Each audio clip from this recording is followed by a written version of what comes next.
For more on this, Tom O'Connor joins us now from New York. He's a senior foreign policy writer at Newsweek. Welcome back to the program, Tom. Can I start by asking you about the Nord Stream 2 gas pipeline from Russia to Germany? Joe Biden has declared the pipeline would be shut down in the event of another Russian invasion of Ukraine. But the German Chancellor Olaf Scholz has refused to make a similar statement, presumably because Germany has a lot to lose from being cut off from this crucial supply of Russian gas.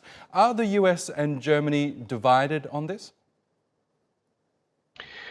I think that certainly Germany has sought to seek a more sovereign and a more independent foreign policy track when it comes to the rest of the NATO countries. Obviously, every country has its own individual interests, but as far as the alliance goes, Germany has so far forgone some of the more aggressive steps, such as arming Ukraine, such as some of the heavier threats out there against Russia. I think that also has to do with history. A lot of reasons go into that, but specifically, you see here, Germany knows that this gas pipeline is good for German interests as far as the actual benefits it provides. At the same time, there was always a concern that there would be a liability when it came to the greater geopolitics of the region. So I think Germany so far wants to avoid being locked into any moves and wants to see how the situation turns out. And of course, the U.S. has opposed this project from the very beginning, raising some of those same geopolitical concerns. But I think Germany doesn't yet want to commit to that.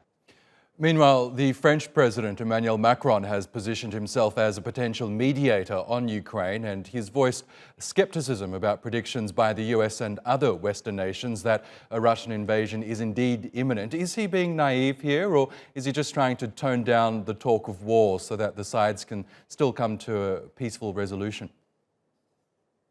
Well, there's certainly been some disagreement over exactly, specifically on the word imminent. And any day now, you hear a lot from U.S. officials, both in Moscow, both in Kiev, and in other parts of the world, France as well now, as far as the actual impending nature of a potential conflict. Of course, that doesn't mean that Ukraine itself is preparing for that eventuality. I think when it comes to France and Germany, also this Normandy format they have with Russia and Ukraine, it offers a mode for de-escalation, but not for long-term resolution to this issue, which of course is far more linked to Russia's concerns about NATO expansion and NATO military activities and the actual situation in Ukraine, which the Normandy format concerns mostly. Of course, both the U.S., Russia, and Ukraine, all the parties believe in the Minsk agreements. They see that as the basis for resolution, specifically on Ukraine. But these sort of crises that keep popping up from 2014 to last year to today, I think are products of that broader concerns that Russia has when it comes to the architecture of security in Eastern Europe after the Cold War.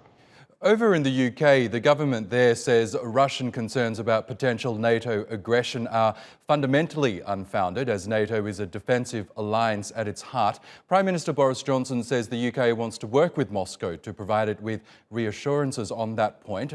Would that be enough to allay Russia's fears over NATO, do you think? Well, it depends what these assurances are. Of course, NATO sees itself as a defensive alliance, but every alliance is defensive until conflict breaks out, whether it's initiated or it's a response. We saw it in Libya, NATO action. We've seen NATO forces involved in Afghanistan and Iraq, of course, in very different characterizations. But I think that at the end of the day, these assurances, what Russia sought specifically, is these treaties, and these treaties, of course, had very far-reaching demands. And NATO's response was in Russia's mind, extremely inadequate as well, also seen as maximalist from that side. I think it would have to be more than just simple assurances, but I do think that the way out of this is to, in a creative way, come up with a more inclusive security structure for Europe, one that takes into account the great power dynamics of the 21st century, and specifically in 2022 now, where Russia is once again quite a powerful nation that has, and with very close ties to another very powerful nation, China. And this is really what NATO faces. This is what the world faces now as the potential stakeholders of the future international order. Okay, Tom O'Connor from Newsweek, always good to get your analysis. Thanks again.